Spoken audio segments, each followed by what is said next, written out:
তো বন্ধুরা, আজকে আবার একটা নতুন ভিডিও নিয়ে আপনাদের সামনে চলে এলাম।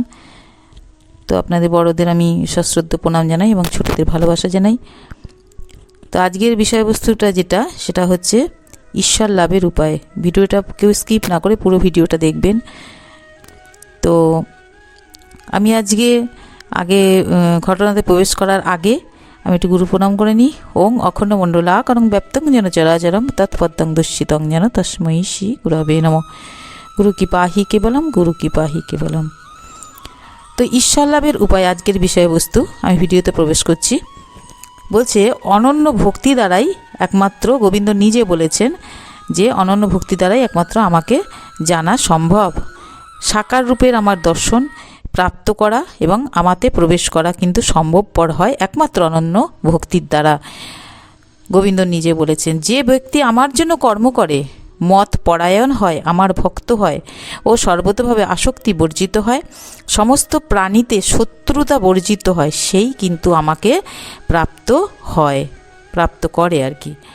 তো বলছে যে আমাদের অনন্য ভক্তি কী করে জন্মাবে না, ভগবানের মানে ঈশ্বরের আর কি কৃপা লাভ হলে তবেই কিন্তু তার প্রতি অনন্য ভক্তি জন্মায়। তো ভগবত কৃপা তখনই লাভ হয় যখন মানুষ তার সামর্থ্য, সময়, বুদ্ধি, সামগ্রী ইত্যাদি সর্বতভাবে ভগবানকে সমর্পণ করে, নিজের মধ্যে দুর্বলতা, অযোগ্যতাকে অনুভব করে, মানে নিজেকে খুব হীন মনে করে যে আমি কিছুই পারি না, কিছুই বুঝি না, এরকম আর কি।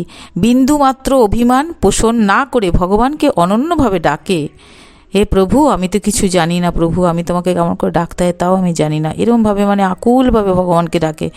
এই অনন্যভাবে ডাকাই হলো অনন্য ভক্তি।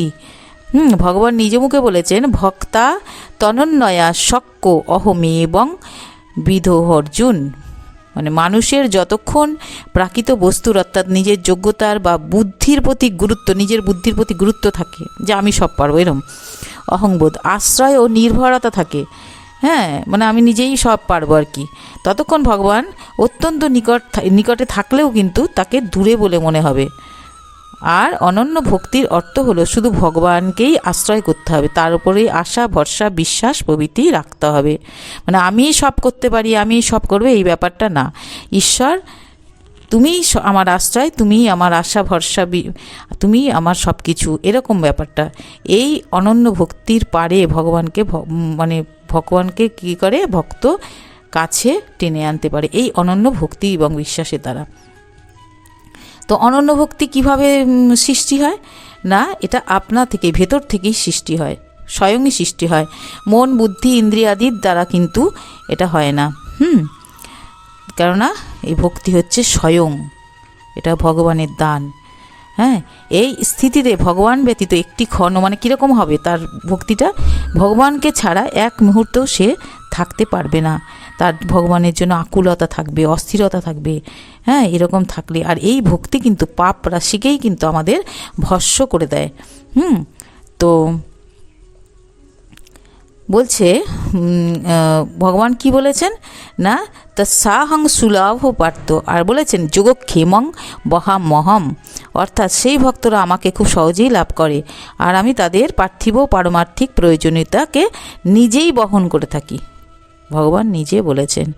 অনন্য ভক্তির তাৎপর্য হলো পার্থিব কোনো জিনিসের ওপর ভরসা না রাখা, এমনকি ভজন, স্মরণ, মনন, ব্যাকুলভাবে ডাকা, সাধনার ওপরে যে ভরসা তাও যেন একেবারে না থাকে, মানে সবটাই ভগবানকে ছেড়ে দিতে হবে। তাহলে সাধনা কিসের জন্য না, এ হলো শুধু অহং দূর করার সাধনা। অহং দূর হলেই কিনতে হবে কি হবে, সাধকের ওপর ভগবানের কৃপা পরিপূর্ণভাবে বিস্তার লাভ করবে, অর্থাৎ সেই কৃপার পথে কিছু বাধা সৃষ্টি হতে পারবে না, সেই কৃপার দ্বারাই ভগবত প্রাপ্তি হবে। তো বলছে আমি যেমন আমাকে সেই রূপে জানা, ভগবান নিজে বলেছেন। তো বলছে জ্ঞানের দ্বারা ভগবানকে স্বরূপত জানা যায়, আবার প্রাপ্তও করা যায়, কিন্তু তিনি দর্শন প্রদান করতেও পারেন, আবার নাও হতে পারেন। মানে ভক্তির দ্বারা যেমন ভগবানকে পুরোপুরিভাবে লাভ করা যায়, তাকে দর্শন করা যায়, জ্ঞান মার্গে যারা যাবে জ্ঞানের দ্বারা তারা কিন্তু, ভগবান নিজে বলেছেন যে ভগবানকে প্রাপ্ত কিন্তু জ্ঞানের দ্বারা করা যায়, কিন্তু তিনি দর্শন পেতেও পারেন ভগবানকে, আবার নাও পেতে পারেন, এটা ভগবান নিজে বলেছেন। ভক্ত ভগবানের সঙ্গে অভিন্নতা অনুভব করেন। যে প্রকৃত ভক্ত সে নিজেকে ভগবানের সঙ্গে এক মনে করে, তখন তিনি কি করেন, নিত্যলীলায় প্রবেশ করেন। হ্যাঁ, তো তার নিত্যলীলার প্রবেশ করার যে আকাঙ্ক্ষা ছিল তা কিন্তু ভগবান কিন্তু ভক্তর সেই আশা পূর্ণ করেন। তিনি যে ভক্তর কেবলমাত্র পারমাত্মিক ইচ্ছা পূরণ করেন তা নয়, তিনি ভক্তর পূর্বের সমস্ত সাংসারিক বাসনাও চরিতার্থ করেন। মানে সংসারে তার যা যা প্রয়োজন ভগবান কিন্তু সব কিছুর যোগান দিয়ে দেন। যে ভক্ত হবে তার কিন্তু ভক্তের কিন্তু নিজের জন্য চিন্তা করতে হয় না, ভগবান সব কিছু জুটিয়ে দেন। এরকম বহু ভক্তের উদাহরণ কিন্তু আমরা পেয়েছি। ভগবত দর্শনের পূর্বে, যেমন এই একটা ঘটনা এখানে বলেছে যে ভগবত দর্শনের পূর্বে ধ্রুবর রাজত্বের ইচ্ছা ছিল না। ধ্রুব প্রথম কি করতে গেছিল, যে আমাকে কেউ ভালোবাসছে না, কেউ করছে না, তো রাজত্ব পাওয়ার জন্য কিন্তু প্রথম গেছিল। তো ভগবান তাকে কি করলেন, 36,000 বর্ষ ব্যাপী রাজত্ব তাকে করতে দিলেন। আবার বিভীষণ রাজত্ব চেয়েছিলেন, রামের কৃপায় তিনি 1 কল্প রাজত্ব করেছিলেন রাবণকে বধ করার পর। তো এরকম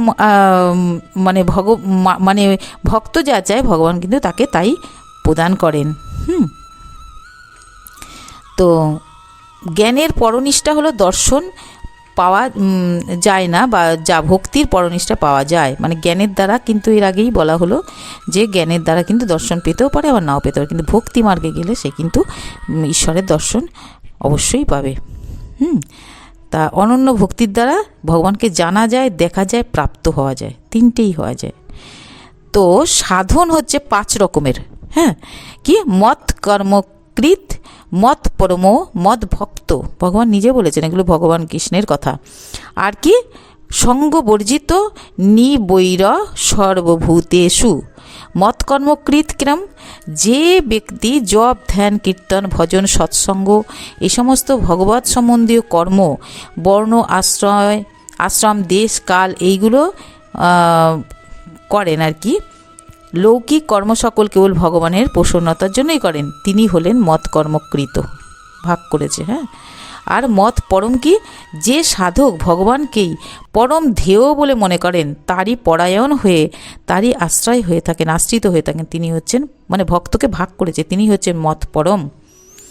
আর মদ ভক্ত কাকে বলছে, সেই ভক্ত হলো মদ ভক্ত, যে কি করেন, ভগবানের সঙ্গে অটল সম্পর্ক স্থাপন করেন, যার মধ্যে সদা এই উপলব্ধি হয় যে আমি একমাত্র ভগবানের, আর ভগবান শুধু আমার। মানে ভক্ত অনেক রকমের হয়। যেমন মীরাবাই কি বলেছিল, মেরে তো গিরিধারী গোপাল দুসরা নকই, মানে হচ্ছে অর্থাৎ আমি অন্য কারো নই, আর কেউই আমার নয়। মানে আমি তোমার, তুমি আমার, এটা কিন্তু মীরাবাইয়ের কথা ছিল। তো তার প্রেম ছিল এরকম। তা ভক্ত কিন্তু অনেক রকমের হয়, অনেক ধরনের হয়। তো সেই কথাই কিন্তু ভগবান বলেছেন যে সেই ভক্ত সর্বদেশে সর্বকালে সমস্ত বস্তুবৃত্তে নিজের মধ্যে সদা সর্বদা প্রভুকে পরিপূর্ণভাবে দেখেন। এইরূপ ভাব যিনি রাখেন তিনি হলেন মদভক্ত। হ্যাঁ, তো তার চোখে কিন্তু মানে ভগবান কোনো সময় হারান না। সব জায়গায় সেই ভক্ত, এইরকম ধরনের ভক্ত যে হয়, তিনি সর্ব জায়গাতেই গোবিন্দকে দর্শন করেন, সব বস্তুতে গোবিন্দকে দর্শন করেন।